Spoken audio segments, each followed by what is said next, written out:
This is going to be a bumpy ride.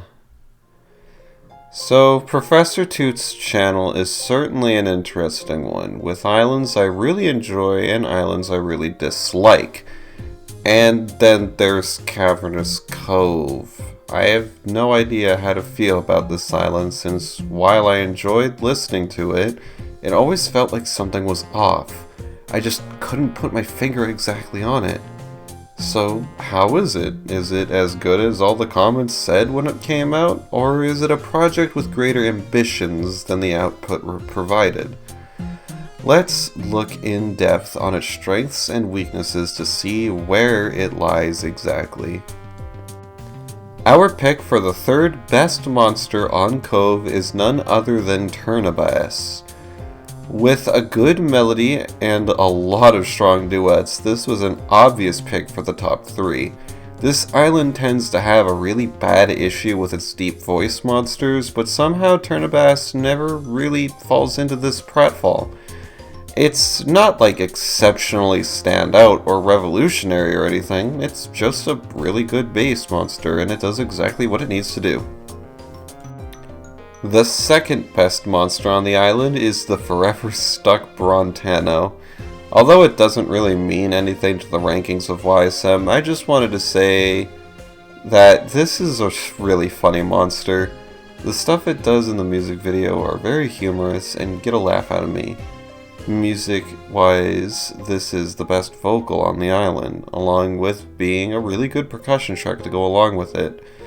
While the percussion probably isn't needed for this song, considering all the drums it has already, according to Toot, it has more to do with the next island rather than this one.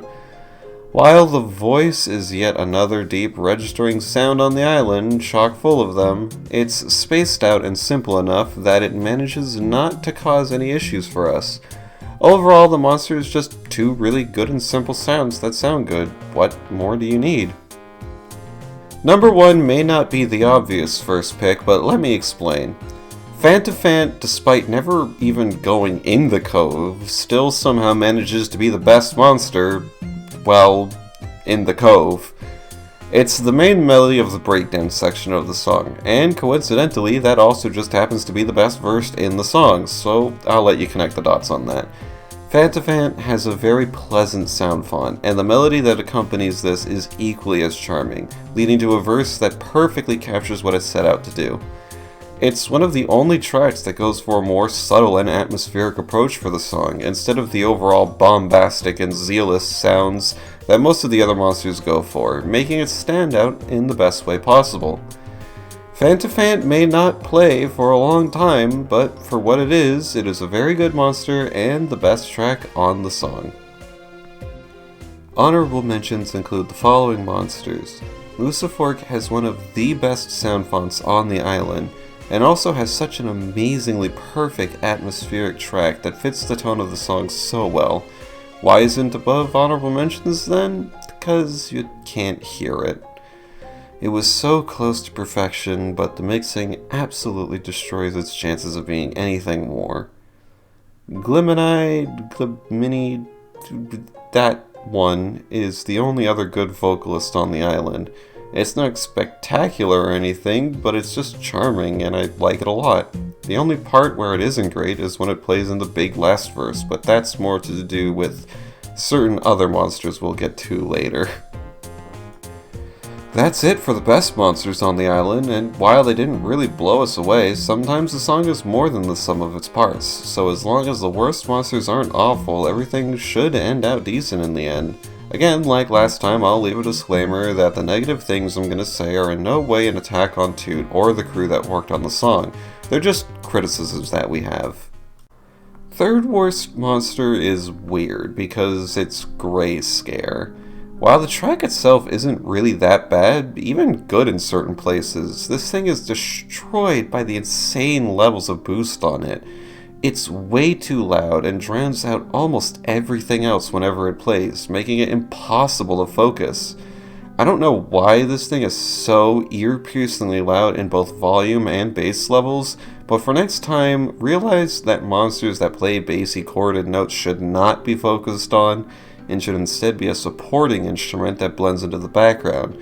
Otherwise, you just take all of these interesting melodies and just basically say, nah, those guys suck. Focus on these long notes instead.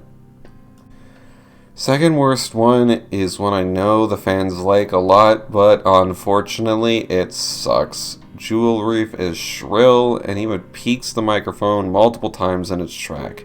I don't know what happened with the audio quality, but I know it's not the actress's fault since I've heard her record other tracks many other times and they've been fine. That aside, what does this monster bring to the table? Well, it's a long note vocalist with an emphasis on being loud. As if we didn't already have two other monsters on this island that are literally the same thing. The vocals on this island are all either overbearing or just boring, and Jewel Reef somehow manages to be both at the same time. But hey, it could be much, much worse.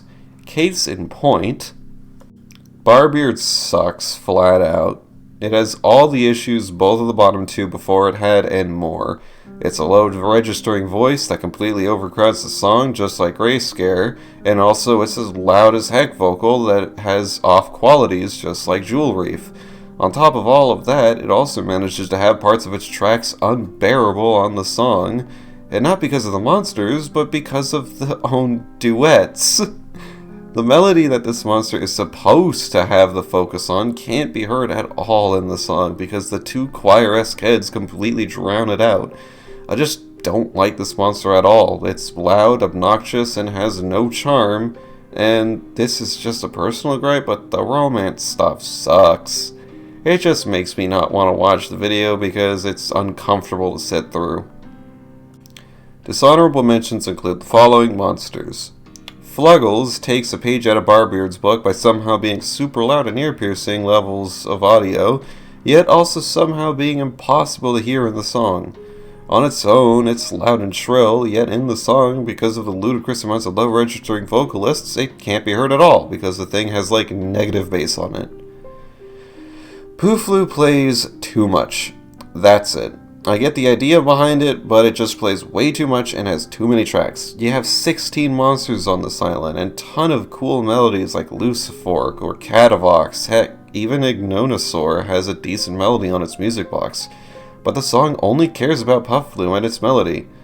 It makes it feel less like Cavernous Cove and more just like the Pooflu theme. So, Cove. It's not great, and it all boils down to one theme you may have noticed by now. The song has way too much low voices and no melody for a majority of its runtime. That'd be fine if it went for a more ambient and slow song like with the Phantophant part, but for most of the time it's just loud, obnoxious, bombastic, and drowning. It has no balance, and unfortunately I just don't think it's anything special. If the island had better mixing and the insane bass levels were turned down, we may have had a great song on our hand, but in its current form, it's nothing short of a disappointment. Sorry for the long pause between uploads as of late. I've been busy with a lot of personal matters, and also college has been demanding of my time, so things have been pretty hectic lately. I'll keep trying to push things out as fast as possible, so be patient with me and you'll be shocked with what I've been working with. There's a lot of exciting stuff happening on my channel soon, so stay tuned for more. In the meantime, don't forget to leave ideas for the next island for us to review, and until then, I'll see you all in the next video. Alright, thinking about it, it took me a long time to really wonder where to put this on the list. I wouldn't say that Cove is unwatchable. There are parts of it I do enjoy. The video itself being one of the main points. Its highest selling point is the music video itself. It has a lot of really good moments, and the monster's characters shine through really well. But it's the song that should be the main focus, not the music video. All in all, as much as it hurts to say, I would put it in subpar video. That I really, really like the video itself. The music video stuff is really good. It's just, the song is disappointing at best, and white noise at worst. It has a couple good tracks and a lot of filler. But I'm still giving my shoutouts to Toot. I'll still obviously put his channel in the description. Everything, go check him out. He's a really good dude.